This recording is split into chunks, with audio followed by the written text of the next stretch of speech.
আসসালামু আলাইকুম, সবাই কেমন আছেন? আমি আলহামদুলিল্লাহ ভালোই আছি।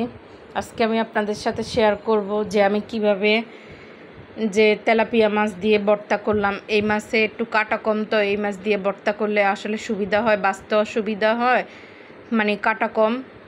তো মাছটাকে প্রথম আমি কেটে ধুয়ে টুয়ে পরিষ্কার করে তারপরে হলুদের গুঁড়া, একটু লবণ, একটু মরিচের গুঁড়া, একটু জিরার গুঁড়া দিয়ে ভালোভাবে মাখিয়ে মাছটাকে কিন্তু আমি 1-1.5 ঘন্টার মতো রেখে দিয়েছিলাম।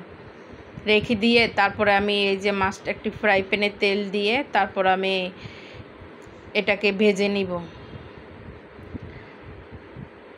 আসলে আমি ভয়েস দিতেছি, আমি আসলে ভালো নেই, আমি একটু অসুস্থ, আমার ডায়াবেটিসটা অনেক বেশি বাইরে গেছে, তো এই জন্যে আসলে কথা বলতে পারতেছি না ঠিকভাবে।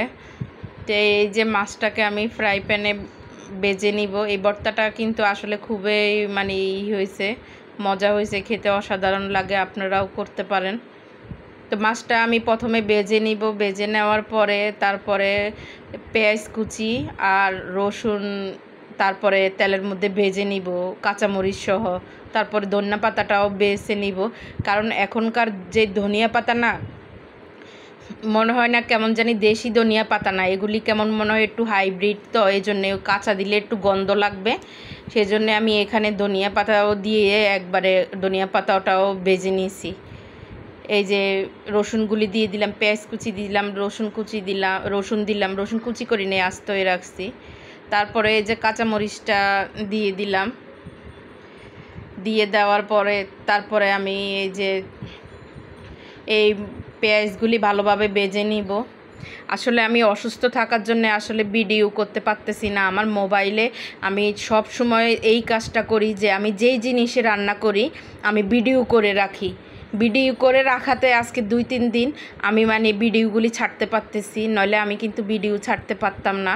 আমি অনেক অসুস্থ, আমার ডায়াবেটিসটা বেড়ে গেছে, কি আর বলবো, আমি খাওয়া দাওয়াও করতে পারতেছি না, একদম আমার খাওয়া দাওয়াটাও উঠে গেছে। তো এই যে মোবাইলে আমার অনেকগুলি ভিডিও করা ছিল, আমি যাই রান্না করি, বাসায় ঘরোয়া যেই রান্না করি ওই রান্নাটাই আমি ভিডিও করে রাখি।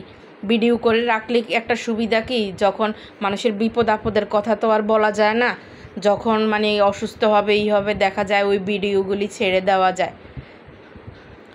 তো এই যে আমি এই যে রসুন পেঁয়াজ এগুলি ভেজে তারপর এগুলি একটা এই যে ফ্রিজে নিয়ে নিলাম। নেওয়ার পরে তারপর আমি মাছটা ভাজবো, বেছে তারপরে এই যে ভর্তাটা মাখাবো।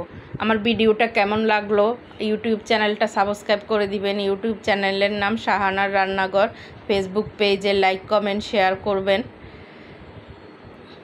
ভয়েসটা আসলে এখন দিছি, আমার পুরো মোবাইলে অনেক ভিডিও করা, বললাম না বাসা যেটাই রান্না করি, আমি যদি একটু শাকও রান্না করি আমি সেই ভিডিওটাও করে রাখি, কারণ বলা তো যায় না মানুষের অসুস্থতার কথা। তো এই যে লবণ দিয়ে তারপর আমি একটু চিলি ফ্লেক্স দিব। আর চিলি ফ্লেক্সটা কিন্তু আমি ওই যে একসাথে অনেকগুলি শুকনা মরিচ চুলার মধ্যে টেলে ওগুলি হাত দিয়ে আমি মোচটায় একদম ভেঙে নিয়েছি, ভেঙে বয়ম ভরে রাখছি। এগুলি মাখানোর পরে প্রথমে চিলি ফ্লেক্সটা দিতে মনে ছিল না, পরে চিলি ফ্লেক্সটা দিছি, দিয়ে মাখাইছি আর সরিষার তেলও দিছি। ভর্তাটা অনেক মজা, আসলে ভর্তা হলে কিন্তু আর ভাতের সাথে কোনো তরকারিই লাগে না, খুব ভালো লাগে খেতে। ভর্তাটা খেতে অনেক ভালো লাগে। এবার আমি চিলি ফ্লেক্স দিয়ে দিলাম। তো সবাই ভালো থাকবেন, সুস্থ থাকবেন, সবার জন্য শুভকামনা রইল, আমার জন্য দোয়া করবেন। এই যে ভর্তাটা মাখাই তারপর আমি একটা ফ্রিজে নিয়ে নিব। আল্লাহ হাফেজ।